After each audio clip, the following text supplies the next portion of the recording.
안녕하십니까 시청자 여러분, 박정호입니다. 네, 또 하루가 시작이 됐습니다.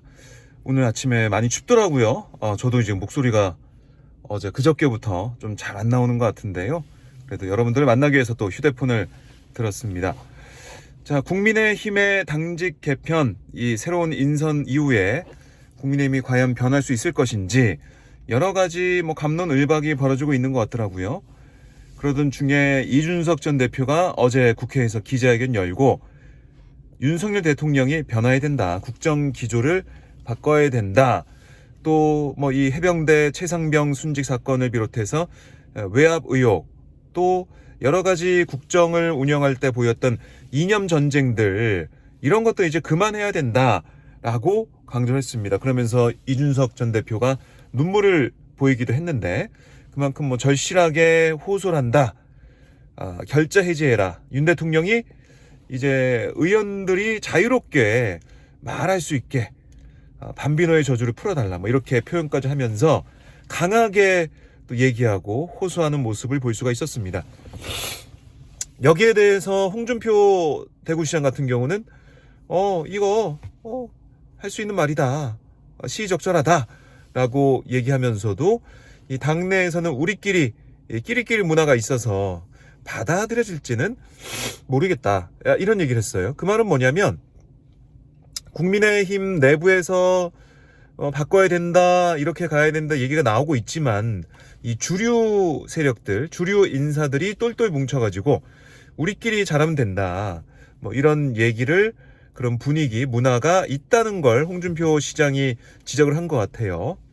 자, 그러면 이준석 전 대표, 홍준표 시장, 어떻게 보면은 당내에 이제 언로가 좀 막혀 있고 소통이 안 된다라는 데는 동의하는 것 같고, 또 국정 기조가 제대로 펼쳐지지 않고 있다, 바꿔야 된다, 여기도 동의하고 있는 것 같은데, 그러면 어떻게 하면은 국민의힘이 국민들의 신뢰를 되찾을 수 있을까? 제가 몇 가지 시나리오를 말씀을 드릴 텐데요. 가능성이 있는지는 여러분 좀 판단을 해 주십시오. 이준석, 유승민 두 전 대표를 품을 수 있느냐 없느냐, 전 이게 제일 관건이라고 봅니다. 그러니까 물론 정책적으로 변화하고 국민의힘 내부에서 오늘 또 이만희 신임 사무총장이나 유이동 신임 정책위 의장이 계속해서 말하고 있는 게, 당이 정책적으로 주도하겠다, 또 국민들의 목소리를 전달하겠다, 당이 주도적으로 가는 쪽으로 얘기를 하고 있어요. 그만큼 민심을 좀 앞세워서 민심을 반영하는 쪽으로 당이 바꿔야 된다, 바꿔나가야 된다라는 얘기를 하고 있잖아요. 그런데 그걸 국민들이 판단할 때 어떻게 하느냐, 나와 다른 소리, 쓴소리 하는 사람들을 품을 수 있느냐, 이걸 좀 얘기를 할 거예요. 그러니까 다른 소리, 무조건 반대한다라는 게 기준이 아니라 국민들의 목소리를 그대로 좀 전달하는, 그러니까 이준석 전 대표가 어제 얘기한 것처럼 이 최상병 순직 사건에 대해서 외압 의혹, 그리고 이 서희초 교사 사망한 이 사안에 대해서 또 어떻게 반응하고 달라지는지, 이런 것들을 본다는 거죠. 이념 전쟁, 홍범도 장군 흉상 육사 이전 문제, 철거 문제, 여기에 대해서도 사실은 강하게 반대하는 목소리가 민심을 통해서 확인할 수가 있지 않습니까? 여론조사를 통해서 그때그때 확인이 되는 게 민심이에요. 물론 여론조사가 사실 믿을 수 없다, 이렇게 얘기는 대통령실에서 하고 있던데, 그럼에도 불구하고 여론조사 추이를 본다는 겁니다. 왜냐하면 우리가 매달 매주 투표할 수가 없는 거잖아요. 그래서 여론조사를 통해서 이러이러한 사안에 대해서 국민은 이렇게 생각합니다, 라는 게 나오죠. 그런데 아시겠지만은 거의 대통령 지지율과 비슷하게 나옵니다. 어떤 사안에 있어서 후쿠시마 오염수 방류 문제도 그렇고, 아니면은 이번에 김행 장관 후보자 이 인선 문제도 그렇고, 보면은 김행 후보자 인선 문제는 더 지지율보다 낮게 나왔지만, 더 적게 나왔지만, 어쨌든 이런 걸 보면 국민들이 생각할 때는 지금 국정 기조가 마음에 안 든다, 국민들이 볼 때는 옳지 못하다는 게 과반이라는 거예요. 그럼 어떻게 할 것이냐? 국민들이, 과반 이상 국민들이 바꿔야 된다, 이거 잘못됐다라는 것을 해야 된다는 겁니다. 근데 그 목소리를 누가 내고 있느냐, 이른바 비운계, 아니면은 이 당에서 사실상 외면당하고 있는 그런 인사들이 목소리를 내고 있잖아요. 그런 인사들이 어떻게 중용이 되느냐, 또 공천을 받느냐, 이게 국민들이 볼 때는 국민의힘이 바뀌고 있네, 이렇게 판단하는 근거가 될 거라는 겁니다. 그게 아니고서야, 그렇게 하지 않으면 국민들이 알 수가 없어요.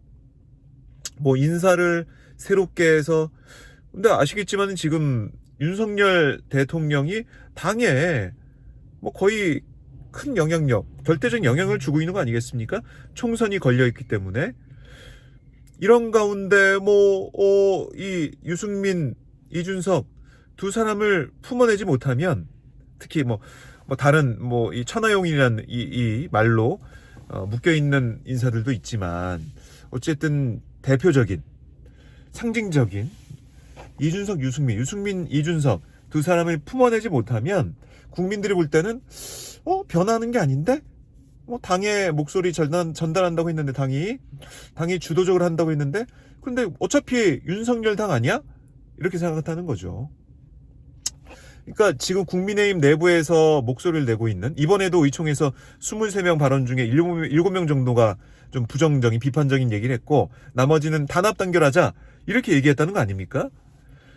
그러니까 당에서 목소리를 모아서 용산에 전달한다고 하더라도 그게 제대로 민심이 잘 녹아들어서 전달이 될 것이냐, 아니면은 용산의 심기경호를 하기 위한 마사지를 한 이른바 그런 민심이 전달될 것이냐, 저는 후자인 것 같아요. 후자.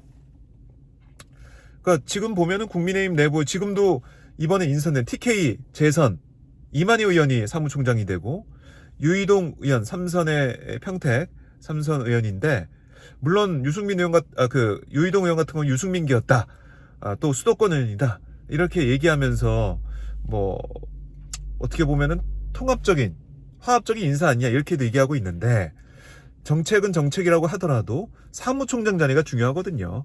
공천을 관리하는 사무총장 자리, 당의 사무를 전반적으로 관리하는 그 자리가 알짠데, 여기는 또 TK 출신 의원이 오다 보니까 이거 정말 쇄신하는 거 맞냐? 이런 얘기가 또 나오고 있는 거고, 인사가 좀 모르겠습니다. 덜 친윤이 왔다고 하더라도 국민들한테 감동이 있기가 힘들 것이고, 결국에는 쓴소리하는 인사들이 당에 녹아들어서 함께 호흡을 하느냐, 전 이게 키고 관건인 것 같아요. 그런 면에서 지금까지, 그러니까 이준석 전 대표의 발언에 대한 반응 어떻게 하는지 모르겠지만, 만철수 의원 같은 경우는 악마의 눈물이다, 이렇게도 이준석 전 대표의 눈물을 폄훼하는 모습을 보이던데, 자, 당의 지도부의 입장은 또 어떤지, 이른바 내부 총질하는 당대표 쫓아내는 데 혼신의 힘을 다했던 국민의 모습이 그대로일지, 아니면 그렇지 않고, 이번 당대표 선거 과정에서도 유승민 전 의원을 향한 융당 폭격이 있었지 않습니까? 그러니까 그런 식으로 나와 다른 사람, 나를 비판하는 사람은 아예 제껴버리고 그냥 또 국민의힘 우리끼리 잘해보자, 단합합시다, 이렇게 나가는지, 아니면 뭔가 변화하는 시그널, 변화하는 모습이 읽히는 쪽으로 갈지, 그거는 비판적인 목소리 내는 인사들을 어떻게 껴안고, 공천까지 걸려 있겠지만은 어떻게 관계를 맺어나가는지, 이게 또 중요해 보입니다. 이게 국민들이 볼 때 실질적으로 바뀌는지 안 바뀌는지 알 것 같아요. 그게 아니다, 그냥 당의 목소리 잘 듣겠다, 당과 소통 잘하겠다, 이런 걸로는 국민의힘이 변화한다고 생각하지 않을 거라는 겁니다. 특히 당을 비판하는 목소리 자체가 민심을 받아 안아서 하는 그 목소리, 그 주장이기 때문에, 그 의견이기 때문에, 국민의힘에서는 누굴 바꾸고 인선하고 메뉴판만 바꾼다고 해서 국민들이 인정하지 않을 것이다, 저는 이렇게 생각하고 있습니다. 자, 여러분, 오늘도 힘차게 시작하시고요. 저는 또 오후에 다시 인사드리겠습니다. 여러분, 오늘도 화이팅입니다. 고맙습니다.